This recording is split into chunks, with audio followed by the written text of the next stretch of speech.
안녕하세요. 원로와의 대화의 진행을 맡은 정한영입니다. 원로와의 대화는 정신의학 신문이 주관하고 대한신경정신의학회와 환인제약이 후원하는 프로그램입니다. 근대적인 의미의 정신과가 시작된 지가 100여 년 됐습니다.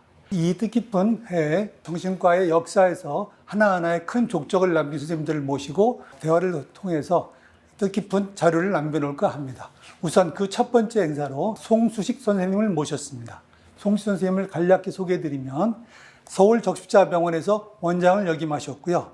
대한신경정신의학회 대위원회를 만드시고 초대 의장을 하셨고 대한신경정신과 개원의협의회를 창설하신 분입니다. 지금 모시고 말씀을 듣도록 하겠습니다. 안녕하세요, 선생님. 반갑습니다. 네, 선생님 반갑습니다. 뜻깊은 원로와의 대화에서 선생님 첫 번째 모시게 돼서 아주 영광을 감사합니다. 생각하고 저는 있습니다. 영광이고 내가 벌써 원로가 됐다는 게 사실은 실감이 안 납니다. 선생님 근황을 좀 간략히 말씀해 주시면. 서울적십자병원에 1974년에 군의관 마치고 나 4년에 초대 정신과 과장으로 갔다가 거기 한 21년 반 근무하고 그 이후에 나와서 내가 종로바닥을 떠나질 못해. 그래서 그냥 개업부서가 된 거죠. 사실은 우리 시절에는 야간 개업이 가능해서 적십자병원에 있을 때부터 밤에는 개업도 하고 낮에는 종합병원에 근무하고 그러고 지났는데 요즘 아직도 환자를 봅니다. 정신과에 관심을 갖게 된 계기가 어떤 계기였나가 우선 궁금합니다. 우선 내가 의과대학을 졸업한 게 57학번입니다. 그러니까 1963년에 의과대학을 졸업했어요. 그러면 정식으로 1964년부터 정신과를 내가 하게 된 거죠. 근데 그때는 정신과가 아주 초창기예요. 약도 없었고. 그러니까 1964년도 내가 정신과 시작을 물어본 그 연보 보면 아시지만 전국 회원이 2부 가신 분까지 합쳐서 140, 50명? 이거밖에 안 됐어요. 제가 정신과 그 면허증 번호가 110번입니다. 근데 내가 조금 늦게 신청해서 내 동기 선대하는 90 몇 번이야. 그러니까 정신과가 아주 초창기죠. 뭐 우리 정신과 역사를 남기겠다니까 내가 얘기 안 할 수 없는 게 그때만 해도 약이 없었어요. 기껏 정신과에서 쓸 수 있는 약이 지금도 기억나는 게 그 크롤프로마진 아시죠? 그때는 세파민이라는 용어로 나왔어. 크롤프로마진이 유일한 향정신병 약입니다. 그걸 뭐 엄청난 양을 폐쇄병동에다 환자들 가다 놓고 그거 먹여 재우는 거예요. 그러다가 이제 그 당시에 이것만으로는 안 되니까 했던 게 전기 충격요법. 전기 마이너스 플러스 그걸 아비마 전두엽에다 갖다 대면 경련 발작을 일으키죠. 그 경련 발작을 일으켜서 자극을 줘서 이제 망상 사고를 없애겠다 하는 시절입니다, 그때가. 그 당시 이제 현재 고대 의대, 우석의대에서 미국 생활을 하신 걸로 제가 알고 있는데요. 그 미국 생활에서 그 존경하는 선생님이나 이국 분위기에 대해서 조금 말씀해 주시면 근데 좋겠습니다. 이제 그때 정신과 하는 사람은 거의 없었고 정신과 하는 사람은 원래 성격이 좀 이상하거나 이상한 놈이 한다 이랬던 시절입니다, 그때가. 그러다 이병윤 선생님하고 선생님께서 나를 사랑해 주시니까 정신과를 들어가게 됐죠. 근데 그때 분위기가 생각을 해보세요. 약이 없으니까 우리나라 정신과라는 게 6.25 사변 때 미군들이 한국에 주둔하면서 우리나라 의사들을 하와이에다 6개월 교육을 시키면서 정신과가 시작된 겁니다. 우리나라 역사가. 그래서 이제 맨 처음에 고인이 되셨지만 명호진 교수님의 아버지 명주환 박사님, 그 이북가신 김호섭 선생님, 이분들이 정신과를 처음 만드셨어요. 근데 약은 없죠. 그러니까 크롤프로마진이라는 그 약 하나 하고 그 다음에 전기 충격요법하고 인슐린 혼수요법이라는 게 있어요. 인슐린을 주사를 하면은 저혈당 상태에 빠지잖아요. 그리고 혼수에 빠져버려요. 정신이 잃어요. 그러면 그걸 전기 충격요법으로 같이 가해가지고 이게 사람 잡아놓는 거야. 그래서 깨서 그 망상사고를 깨뜨리기 위한 그런 시대입니다. 정신과라는 것은 정신병 환자를 가두어 놓고 치료하는 과, 정신과 병실도 대학병원 중심으로 몇 개, 그리고 서울에는 청양인외병원이 유일한 정신병원이었습니다. 그러다 보니 정신과에 가는 사람도 이상한 사람이 되고 정신과 얘기는 평범하게 안 드러났던 시절이죠. 그러다가 고려대학교 이병윤 교수님이 내 참 지도 교수님이시지만은 처음으로 한국에서 노이로제 상담소를 만드셨어요. 노이로제 상담소. 그 시절에 그게 한 65년도 내가 레지던트 되자마자 곧 만드셨으니까 획기적인 사건입니다. 그래서 의학신문이나 전문신문에 또 방송, 라디오 방송을 통해서 노이로제란 무엇인가? 왜 불안이 생기는가? 왜 잠을 못 자는가? 그래서 그때부터 뉴로시스, 즉 신경증에 관해서 관심을 갖기 시작했고 각 정신과에서도 노이로제 환자를 보기 시작한 시절입니다. 그때 미군 부대에서 흘러나온 정식 루트가 통하지 않는 약이 나오기 시작했습니다. 그게 두 가지입니다. 첫째는 메프로바메이트 그런 약이에요. 그게 불안 해소제야. 그 다음에 나온 게 리브리움이 흘러나왔어요. 크롤디아제 폭사이드. 크롤다이제 폭사이드. 이거를 그 뭐 정식 루트가 아니고 미군 부대를 통해서 가져와서 그걸 식배산을 만들어서 환자들한테 주기 시작했어요. 그러다가 우리나라에 처음으로 종군당이라는 제약회사에서 리브리움, 크롤디아제 폭사이드를 만들기 시작했어요. 그리고 종군당이 맨 먼저 리브리움을 그 상품명으로 만들면서 다이아제팜도 만들기 시작했어요. 벤조디아제핀 계통의 약을 만들고. 그래서 그때부터 노이로제 환자를 보기 시작한 거예요. 그 당시에는 불안하거나 뭐 우울증, 예를 들면은 요즘 얘기하는 정신신체의학이라는 건 상상도 못할 시절. 그러니까 배가 아프거나 뭐 뉴로시스로 신체적인, 그러니까 소위 시민성 질병으로 오는 질환은 전부 내과를 갔죠. 정신과에 갈 생각을 못 했던 시절. 그러다가 이제 노이로제 상담소가 되고 각 대학병원부터 뉴로시스 환자, 소위 신경증 환자를 보기 시작했죠. 그래서 우리도 그때부터 이제 신경증 환자를 입원까지 시킬 정도가 됐어요. 그 불안하고 잠 못 자고 뭐 우울해서 자살해 죽겠다는 사람들 입원시켜 놓고. 그러다가 정 선생님께서 말씀하신 한국에 처음으로 항우울제가 들어왔습니다. 소위 이미프라민이 들어왔어요. 토프라닐이 먼저 들어왔습니다. 이미프라닐 들어왔는데 그게 오줌 싸개 약으로 들어왔어요. 그게 부작용으로 말이야. 소변을 좀 잘 안 나오게 하잖아요. 그런데 그걸 맨 처음에 이병윤 선생님이 우리 정신의학 잡지는 보고 있었으니까 야, 이 약이 들어왔다. 이게 우울증 약이다. 그래서 고려대학병원에서 이미프라민을 우울증 환자인데 맨 처음 썼습니다. 그 다음부터 이게 그 당시에 환인제약인가 어디서 그걸 들여오기 시작했어요. 전국에 이제 항우울제에 대해 관심을 갖고 그때부터 우울증 환자 치료가 시작된 거죠. 이 역사가 보면 우리나라 역사가 너무 짧아요. 그러다가 이제 일동제약인가 거기서 로라제팜을 처음 들여왔어요. 항불안제로. 그 역사가 빠네요. 항정신병 약은 크롤프로마진이 들어오고, 그 다음에 항불안제로 리브리움, 로라제팜, 아티반입니다. 그러다가 디아제팜. 이런 순서로 들어와서 정신과가 약물이 발전되기 시작했죠.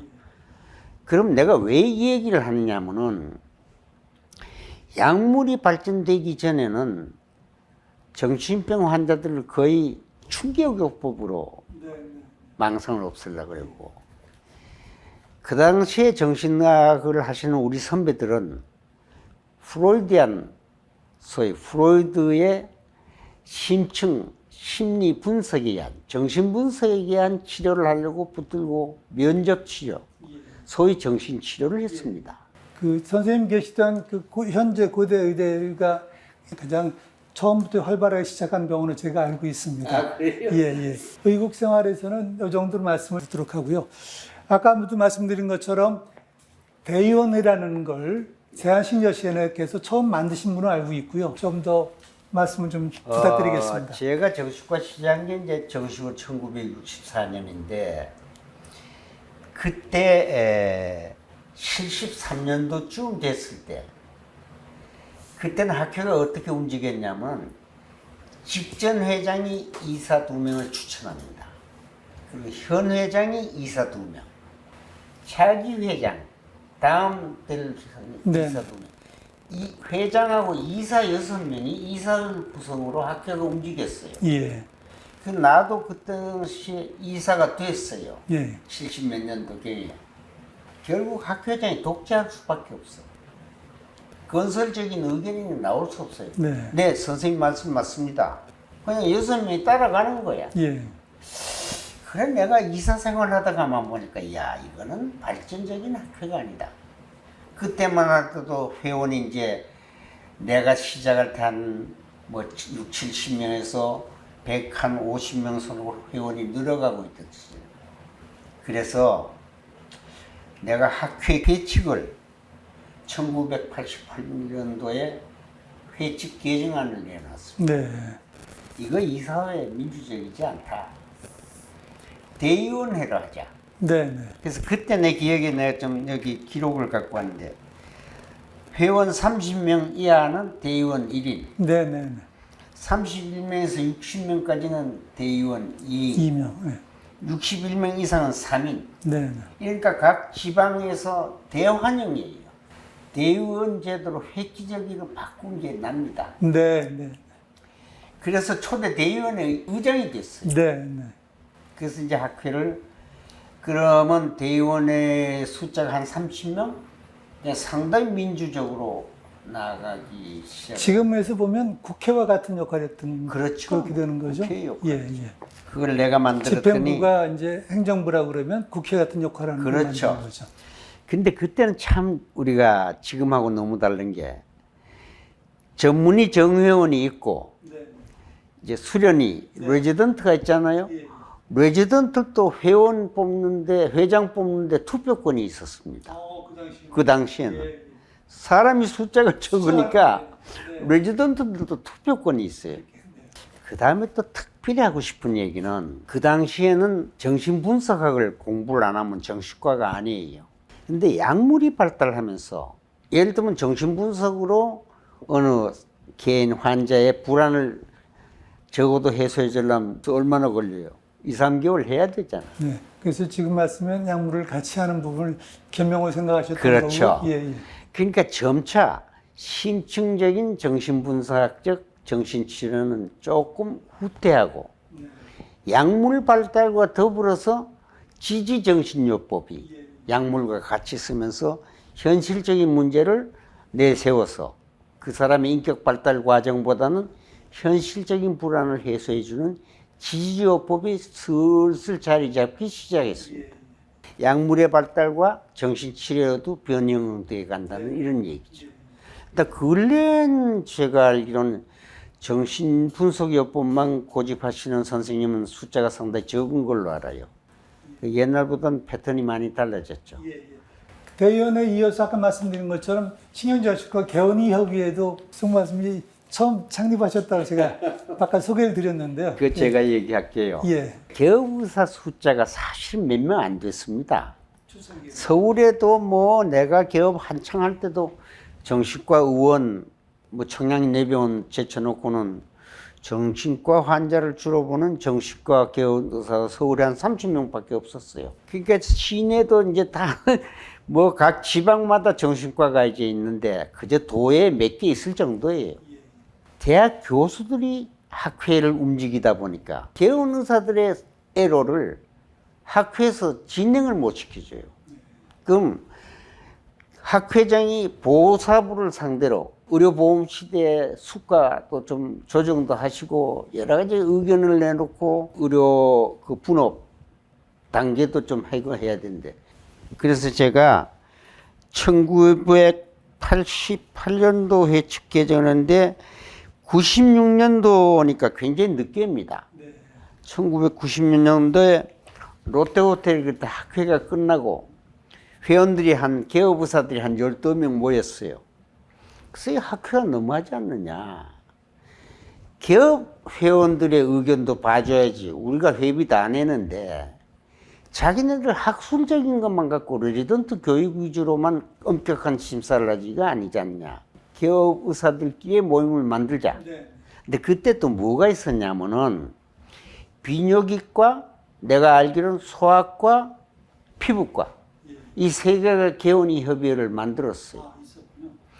그래서 네 번째로 정신과 개원이 협의회가 이 세상에 만들어졌습니다. 그 이후에 내과, 외과 뭐 다 만들어졌는데 정신과가 좀 빨랐죠. 그리고 제가 초대 개원이 협의회 회장이 됐습니다. 그랬는데 보험 제도가 되기 전에 의학 분업이 또 왔잖아요. 전국 개원이 협의회 그러니까 각과에 세 사람 대표가 나왔어요. 외과, 내과, 정신과. 이 중에 내가 끼었어요. 우리가 그때 굉장히 활동을 열심히 했어요. 해가지고 그럼 대한의사협회 총회를 하면은 우리가 개원이협의회 대표로 들어가요. 이사회를 하면.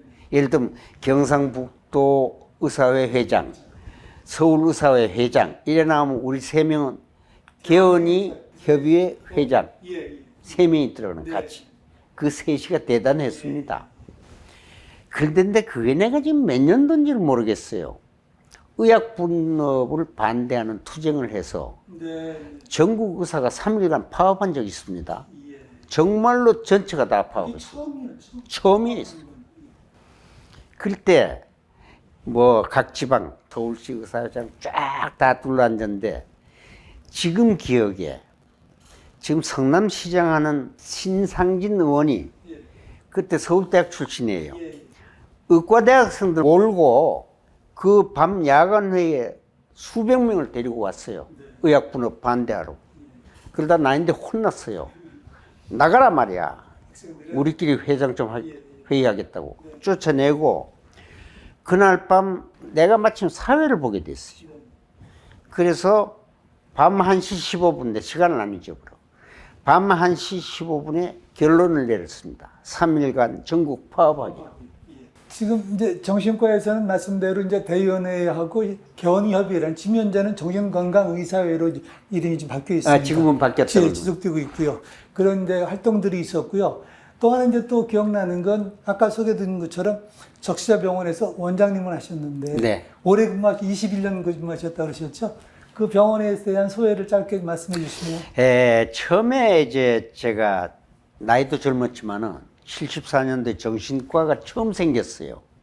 종합병원의 강사로 시간대으로 한두 분이 다녀가신 역사는 있더라고요. 근데 내가 초대 회장인데 예를 들면 적십자병원 같은 데는 주인이 없잖아요. 주인이 적십자 사잖아요. 그 과장회의를 하는데 이 정신과를 알기를 우습게 알고 끼워주질 않아. 근데 또 거기에 전부가 90%가 서울대학교 출신들, 내과, 외과, 뭐 전부 과장들. 내가 고대 출신이야. 그때는 학벌 간에 그 눈치도 많이 보던 시절입니다. 근데 더더구나 그 키도 조그만한 정신과 의사가 나왔는데 이걸 영 사람 취급을 안 해줘요. 그러니까 과장회의를 하면은 원장님이 계시고 부원장이 이쪽 앉으시고 행정부원장이 따로 있어요. 사무직 부원장이 있고 나머지 과장들 쭉 앉았는데 자기네들 마음대로 해.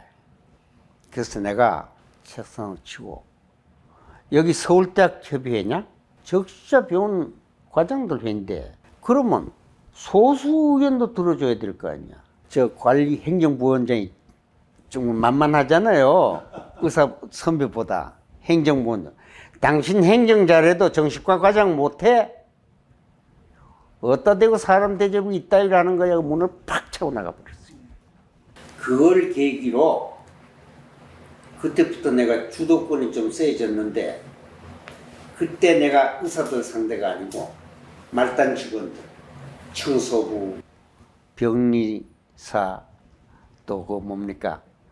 왜 조직검사, 병원 행정 이런 사람들을 중심으로 내가 신용협동조합을 만들었어요. 병원 내에요? 병원 내. 예. 그래서 내가 신용협동조합 이사장이 내가 적자변 노동조합을 만들어준 폭이 돼버렸어. 그렇게 되셨네요.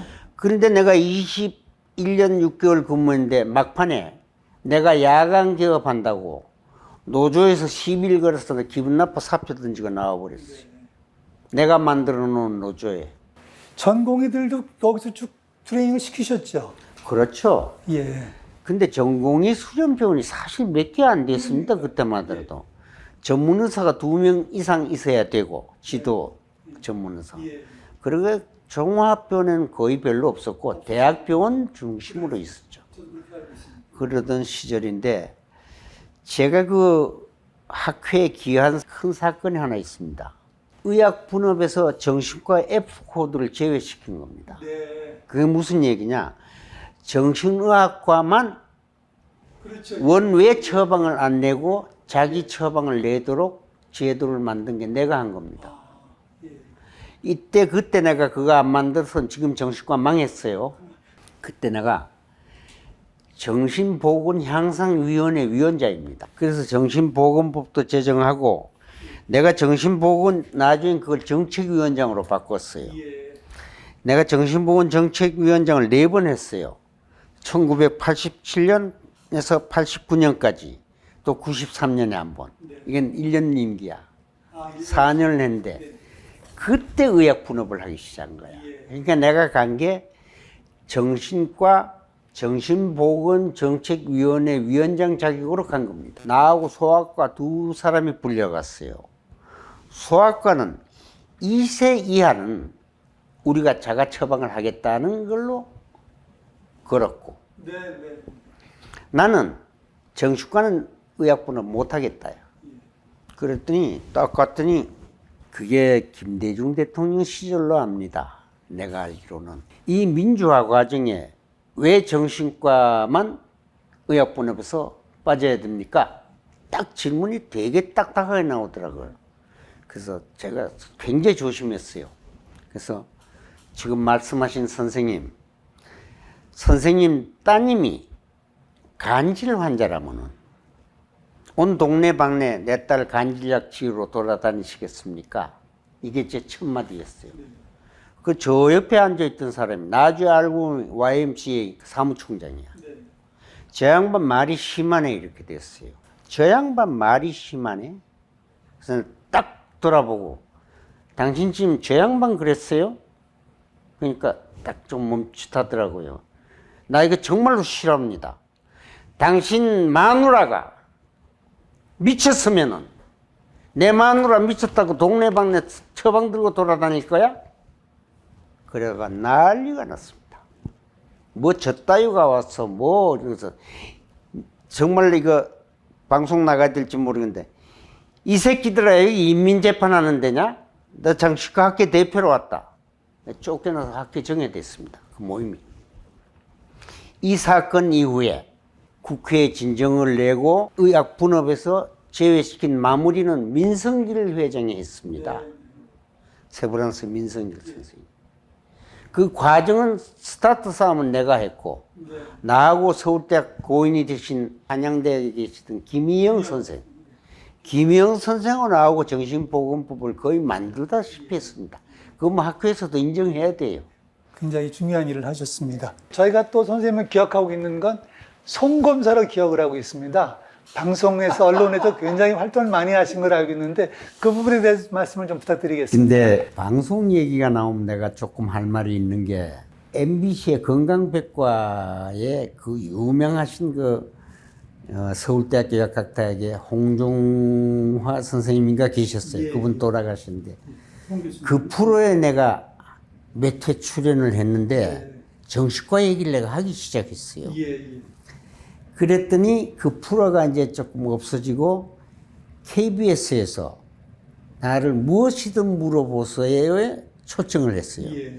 거기에서 정신의학 분야는 네. 내가 단골이었어요. 예. 예를 들면 그때 제일 많이 했던 게 갱년기 우울증은 뭐냐? 예. 이건 여자에서만 오느냐? 우울증은 뭐냐? 또 뭐 불안신경증은 뭐냐? 강박증은 뭐냐? 이런 걸 다 모르니까 예.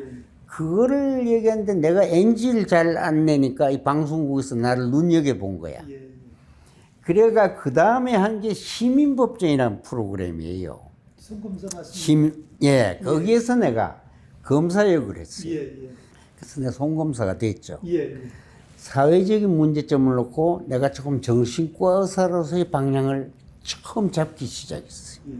제가 지금도 안 잊어버리는 게, 그게 1996년도부터인가? KBS에 처음 토크쇼로 가정 문제를 공중방송에다 내놓는 프로그램으로 생긴 것이 아침마당이란 아, 프로그램. 예. 예. 지금도 하고 있는 아침마당. 지금도 아침마당. 예. 예. 그 역사가 그렇게 오래된 거예요. 네.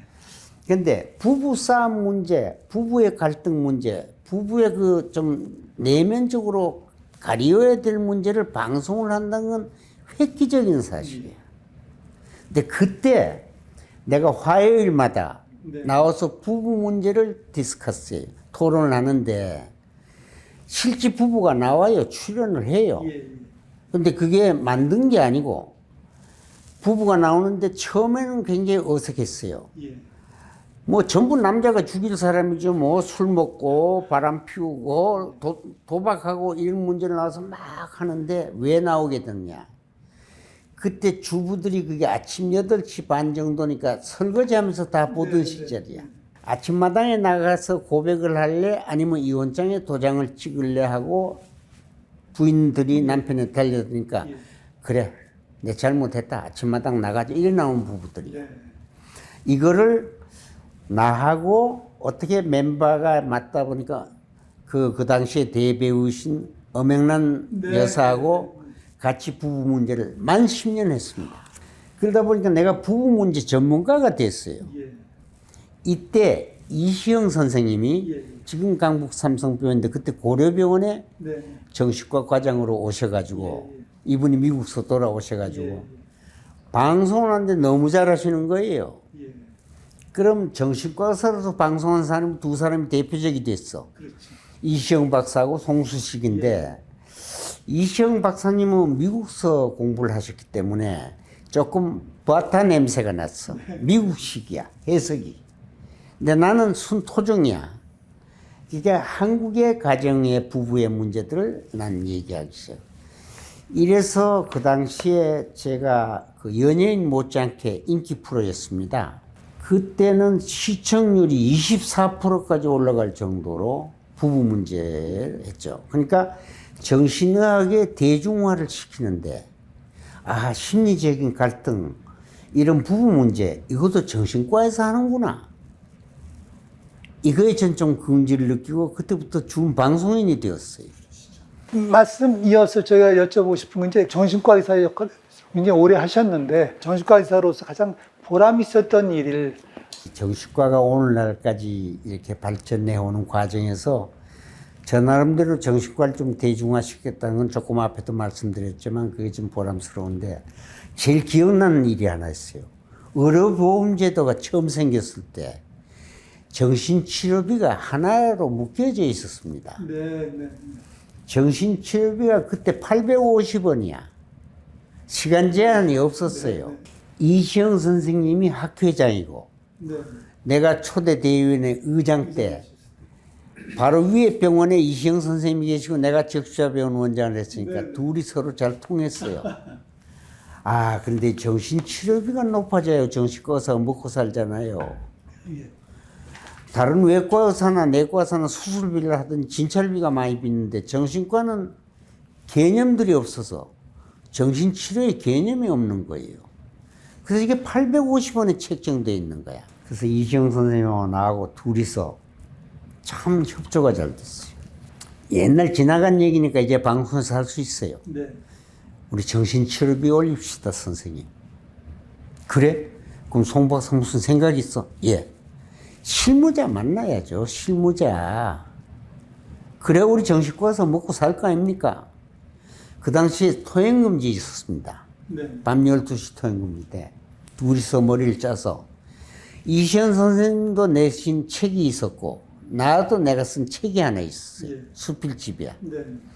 그 안에 선물을 넣어가지고, 2권을 들고, 그 실무자 집 앞에 가서 저녁 7시부터 기다리는 거예요.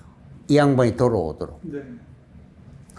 근데 두 정신과 의사가 정말 회장, 대의원의 의장이 3시간을 기다리니까 10시쯤 지나서 이 사람이 술에 한 잔 거나하게 취해서 오더라고요. 붙잡았어. 제가 정신과 학회 회장입니다. 전 대의원의 의장입니다. 저희들이 우리 학회의 발전을 위해서 선생님의 도움을 받고 싶어 찾아왔습니다. 그래서 선물도 주고 책도 줬어요. 깜짝 놀랍니다. 1250원. 850원, 1250원. 그리고 그 당시에 1200원. 1200원. 그다음에 시간제가 그때 도입이 그때는 안 된 됐어요. 건가? 아, 그때는 아니고요. 그래서 정신치료라는 게 무서운 거예요. 예. 정신과 의사들이 그걸로 돈을 버는 거야? 다른 과 의사들이 생각하기에. 그래서 보험 관계 당국에서 예. 정신치료비에 대해서 관심을 갖게 하고 이걸 좀 현실적으로 하자 해서 10분 이내, 뭐 20분 이내, 30분 이내 그 이상 이게 근년에 만들어진 제도입니다. 네. 그래서 그 정신과 수가를 올리고 우리가 이시영 선생님하고 나하고가 학회 회원들인데 굉장히 칭찬을 받았어요. 큰일을 하셨습니다. 먹고 살게 한 거야. 큰일을 하셨습니다. 그 기억이 나는 예, 거예요. 예. 가장 보람 있는 일을 그렇게 지금 저희들이 좀 마무리를 하고요. 정신건강의학과 의사로서 이제 쭉 오래 생활을 해오셨는데 정신건강의학과 의사로서 가져야 하는 마음가짐이나 태도에 대해서 혹시 늘 생각하시는 게 있으시면 간략히 말씀 부탁드립니다. 제가 또 이런 얘기했다 꼰대 소리 듣는지 모르겠는데 정신의학만은 다른 과 의사하고 다릅니다. 다른 외과, 내과 이런 거랑은 좀 의학적인 스킬, 기술 또 그 양반이 공부한 지식을 많이 활용할 수 있는데 정신과 의사만은 의학적인 지식만 갖고 되질 않아요. 의사가 어떤 사람들이 돼요? 대개 생활 과정이 그렇게 어렵지 않은 과정에서 공부 잘하는 사람이 의과대학 가요. 그러니까 그 집안에서 잘났어. 그러니까 조금 잘 사는 집안 자식들이 의사가 됩니다. 그럼 그 사람들이 가난한 사람의 마음, 또 소위 정말 인생을 포기하고 싶은 사람들의 그 절박한 사연이 있는 사람의 마음, 또 자기 스스로 성격이 잘못되어져 가지고 내가 뭘 잘못했는지 모르고 사는 병적 성격을 가진 사람들, 이 사람들의 마음을 치료하려면 그 사람들의 마음을 이해하는 인간적인 마음이 없고는 절대로 정신과 가서 헛겁니다. 무슨 얘기냐? 증상만 보고 약이나 주는 의사는 안 되는 겁니다. 예를 들면은 시어머니하고 며느리 사이가 나빠서 참 자식들인데 배신당한 기분으로 사는 아주 그 괴로운 시어머니가 왔다면은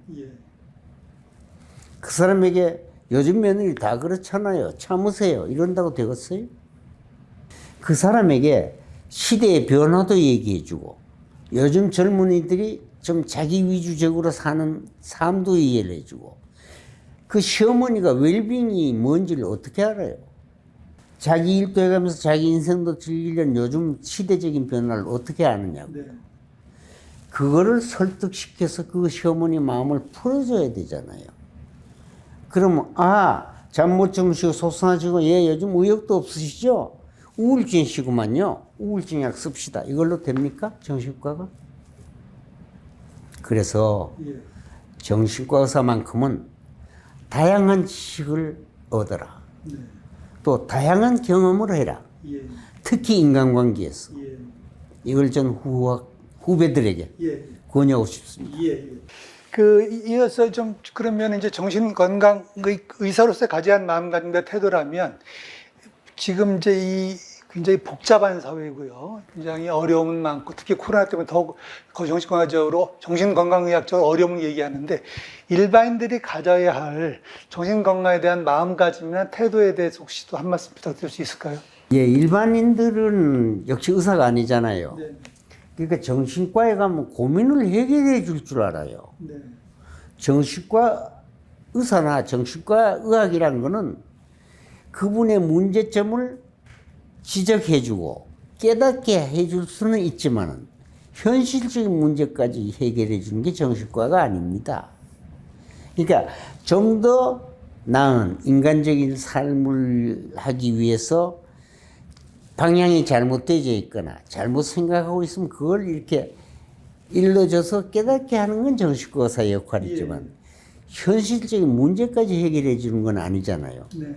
그러니까 일반인들이 정신과에 대해서 너무 과기대를 하고 있다. 예. 이거는 조금 우리가 정신과 의사로서의 정신과가 어떤 의학과라는 걸 일반인들에게 계몽할 필요가 있어요. 예, 그렇게 말씀드리겠습니다. 이제 정신건강의학과 의사, 일반인 외에 이제 저희가 늘 만나고 저희가 늘 관심 갖는 부분이 정신질환으로 고통받고 있는 환자, 또 그 가족분들한테 또 혹시 한 말씀 할 수 있으면. 저는 이렇게 생각합니다. 예, 정신과 의사가 너무 과대적인 생각인지 모르지만 모든 질병의 50% 원인은 정신적입니다. 그 다음에 신체적인 질병이 나와요. 그렇다면 이 정신적인 질병의 90%가 인간관계에서 벌어지는 겁니다. 가족 간의 갈등, 또 인간관계에서 갈등, 이런 거 아닙니까? 그러다 보니까 상대방에 대한 배려를 해주고 상대방을 좀 편하게 해주고 갈등스럽지 않으려면은 내가 먼저 도를 닦아야 돼요. 내가 우선 마음의 평형을 유지해야, 내가 신경질이 안 나야, 내가 화가 안 나야 인간관계가 편안해질 수 있는 겁니다. 결국은 따지고 보면은 내 자신의 안정을 취할 수 있다. 그거는 내가 좀 더 인간적인 이해를 할 수 있어야 된다. 이렇게 귀결이 되어지는 것 같습니다.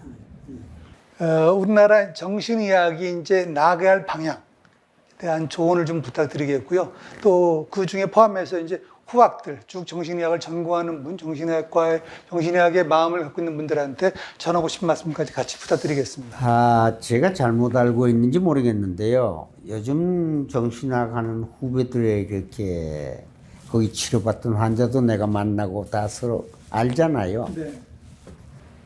조금 덜 인간적이에요. 정신과 의사가 되려면 휴머니즘이 있어야 돼.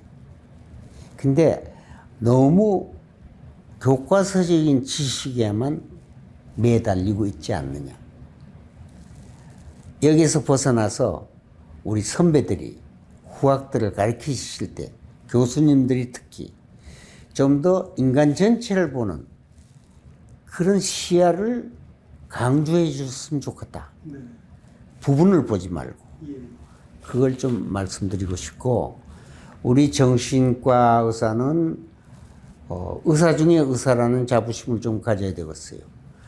원래 미국에 내가 옛날에 교육받을 때는 난 미국서 생활을 안 해봤지만은 정신과 의사의 그 의학적인 가이드를 해주는 안내 의사에 정신과 전공의가 앉아야 됩니다.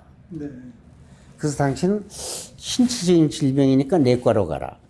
당신은 조금 갈등이 있는데 이게 외모에 관한 갈등인데 정신과나 성형외과를 같이 치료해라. 이렇게 안내해 주시는 게 사실 기본이 정신과 의사입니다. 그래서 정신과 의사는 역할이 굉장히 중요하다. 이렇게 마무리 짓겠습니다. 네. 장시간 말씀 주셔서 감사드리고요. 아이고, 감사합니다. 예. 고맙습니다. 네, 감사합니다. 예.